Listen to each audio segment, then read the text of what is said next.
Welcome to Talking Muppets, the most sensational, inspirational, celebrational, Muppetational podcast in the world. I am Dano, joined right now by Muppet expert Jaden LeBron. How you doing, sir? I'm doing well, just fresh off a rewatch of the new Muppet show, and I'm excited to talk about it. Yes, we're going to be talking about that in just a few moments. But right here, what we're doing is we're welcoming you to Talking Muppets because I've been wanting to do this podcast for a long time. Anyone who knows who I am knows I've been podcasting for nearly 20 years now.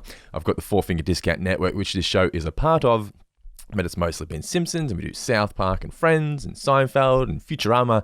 But I've always wanted to do a Muppets podcast, and whoever I do my podcast with, none of them have been real diehard Muppets fans or wanting to do a Muppets podcast. And let's be honest, there hasn't been a real need to do a Muppets podcast when it comes to current content for a few years at least now. But the Muppets is back, and I'm excited to finally have you on board, Jaden, to delve deep into our love of the Muppets. I'm excited to be here, and as you can well see, I love the Muppets. This isn't even half of the room. In fact, this isn't even half of the apartment. It's Muppets lining up every wall. I've been collecting since 2003. I was just 4 years old when I got my first Muppet. It was a Jack in the Box Happy Meal toy, and it was Gonzo. And I had no idea what the Muppets were. My mom said, well, these are called Muppets, and took me to the library where we rented books and videotapes of the Muppets. And from there, I was just hooked. It was Muppets every birthday, Christmas, whatever holiday we were celebrating. I'm asking for Muppets. I want Muppets. Muppets, Muppets, Muppets. I don't want anything else. Just give me Muppets and I'll be happy. And I am, because we have new Muppets now. Exactly right. And we're very, very similar. So we're different in age. I'm 37. How old are you? I'm 27. You're 27, so there's that 10-year gap, but that passion for the Muppets hasn't changed though. But I remember when I was younger, I'm obviously known as the Simpsons guy now. You know, I run Four Finger Discount. Mm-hmm. All my friends know me as the Simpsons guy, but my first love was the Muppets. That's where I wasn't allowed to watch the Simpsons as a kid, but my mum let me watch the Muppets because who isn't going to let their kids watch the Muppets? And I have vivid memories of just watching reruns at my nan's house of the Muppets. She used to tape it for me off TV. And watching the old movies, and it felt like when I was a kid, I was the only one of my friends who liked the Muppets still. Did you find that when you were growing up that none of your friends really liked the Muppets as much as you did? Because that's how I felt. Oh, yeah. I mean, I've always seen myself as an outcast, and being a part of the Muppet fandom only contributed to that. Every one of the boys were interested in sports, and WWE was a major thing back then. So they would get those toys, and I would ask for Muppets. And I brought my Muppets to school one day, and they started treating them like they were wrestlers and body slamming them with Kermit and Beauregard. And I'm seeing pieces of them flying apart and stuff. So it wasn't the most respected fandom. No, but these are collectibles, sir. You don't treat Kermit like this. They are, I know. Thankfully, once I started making money, I replaced every broken Muppet item that I ever had. Wow, so yeah, I'm happy about that. I'm very jealous of your Muppet collection there. Well, we're going to be putting this out on YouTube, so if you watch this on YouTube, you can see the collection. But yeah, man, check that out. Behind me is just books at the moment. I've got Muppet toys when I was a kid, but I'm assuming you've already got them as well. I think I may have, because I message you sometimes when I get Muppet stuff, and I'm like, hey, check this out, and you're like, brother, I've already got this. And I was like, okay.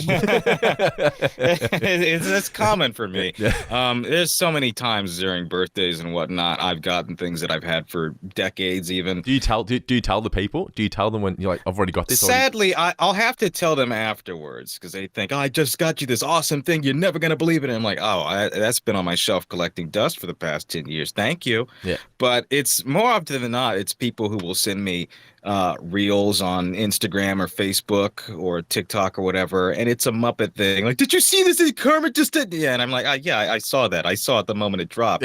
I saw it years ago. It's not new, but it's a thought that counts. I'm happy that they view me, they see me whenever they see Muppet stuff, so that's always nice. Yeah, well, that's what it is now for me with Simpsons, but hopefully with this podcast, my family start to realize, oh, you like Muppets again, and we have a very good reason to, because this Muppet special, obviously we're going to get right into it with our review that's also available on the feed now, but how special was that special? I smiled from beginning to end.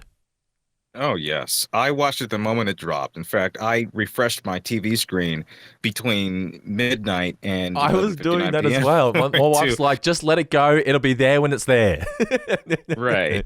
I wanted to. I stayed up. I've been sleep deprived for the past few days for unrelated reasons, but this was just another sleepless night for me. I had to stay up and watch it, and it was so difficult for me to watch, not because it was bad, but because I was just rewatching things, and I was like, "Oh my God, is that Muppet? Did they just do that? Is oh my God, they're back, the set?" And I was analyzing everything as it went, and it took me about 45, 50 minutes to watch a half-hour special because I was doing that so much. Yeah, well, I found when I first watched, obviously we're going to get right into it with our review, but just first thoughts were when I was watching it, I started taking notes because I knew we were going to be doing a review for this podcast. I went, no, I'm putting the phone down. I'm just going to sit down and I'm just going to enjoy this from start to finish. And then I can go back and look for the little Easter eggs and whatnot. And I mentioned my wife before, Nicola. I do a Friends podcast with her. Check it out, the one about Friends if you haven't already. But she, when I was about to push play, she goes, I'm just going to go to bed. And I thought, oh, she's going to bed because she's not interested. She goes, no, no. I know how special this is to you, and I'm just going to leave you with it. And I was like, thanks. And I'm glad she did, because just sitting there by myself watching this Muppet special I'm 37, as I mentioned, and this is the first time the original Muppet Show feels like it's returned. You know, we had Muppets Tonight in the 90s, which you weren't even born for that yet, but I remember being so excited for Muppets Tonight and being not disappointed with it, but it just wasn't the Muppet Show that I grew up on. It is different. Yeah, it Yes. tried to be different. Well, this one didn't feel like it tried to be different, which is why it felt so special, which we'll get into in just a few moments. But of course, I mentioned before, I'm just a big Muppets fan. If you listen to this, you're obviously a Muppets fan as well, but I called you the Muppets expert. Now, let's talk about your history. Introduce yourself with puppeteering and your voice work and whatnot. Yes, I was self-taught at the age of 6 in puppetry and building puppets, and eventually was able to fine-tune my skills when the Jim Henson Company had an open puppeteers workshop in 2015. I was 16 years old. I was the youngest person attending that. And it was a bi-weekly 8-week course that fine-tuned the skills of improv and puppetry together as one. And I was taught by legendary puppeteer Kevin Clash, who of course was Elmo and Clifford and Baby St. Clair on Dinosaurs, Mhm. alongside Alan Troutman and Grant Pachoco, and Brian Henson oversaw You the were whole thing. taught by them. Yes. Wow, yeah. So like you've got direct connections with genuine icons of the Muppet world, yeah. I do, yes. And about 2 years after that, they brought me in for my very first professional puppet project, which was the Happy Time Murders, directed by Jim Henson's son, Brian Henson. And I was brushing elbows with Bill Beretta and Bruce Lenoyle and many puppeteers who have been with the Muppets for decades, Alice Deneen and Drew Massey and so many other great people. And it was a learning experience for sure. I definitely recognized early on how young I was and how not used to that I was, but I caught on quickly, and they brought me on board for a pop-up appearance that they did to promote the movie called The Ink Hole, which was an interactive puppet human experience. I got to do Puppet Up, which is their live improv show at the Jim Henson Company, formerly at the Charlie Chaplin Studios in Los Angeles. And most recently, they had a collaboration for the Jim Henson Company's 70th anniversary with General Mills cereal, bringing back the iconic cereal monsters, of which I got to perform Boo Berry. And that was a lot of fun. We shot 3 ads, and it was surreal getting to see a character that I performed on cereal boxes lining up the stores, and at one point was on display at the Center for Puppetry Arts in Atlanta. I've also created my own characters. I have a YouTube channel called The Steeple, though I've partially neglected them in recent years. But I've made all those characters. I performed them all. I wrote everything, all the songs and all the skits and everything. And I've done commercials. I've done music videos with Chris Stapleton and Bad Bunny and a number of other artists. And yeah, I've just sort of been around for a little bit doing puppet stuff.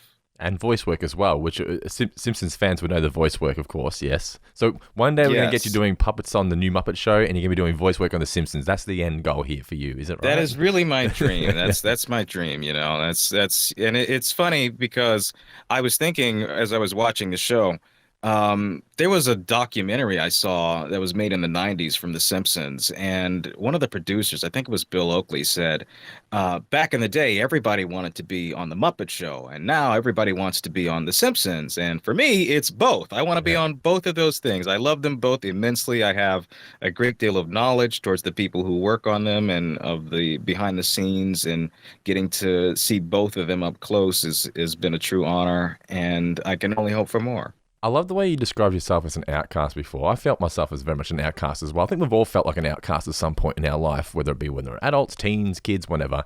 And I think that word best describes the Muppets. They're a group of outcast misfits, and they just make things work. And everyone's got a Muppet that they can relate to the most. And I think that's what I want to capture here with Talking Muppets, is create a community where all us misfits and all us outcasts can feel safe and happy, knowing that we can all celebrate our love of the Muppets. So that's what Talking Muppets, that is the goal, the dream for Talking Muppets.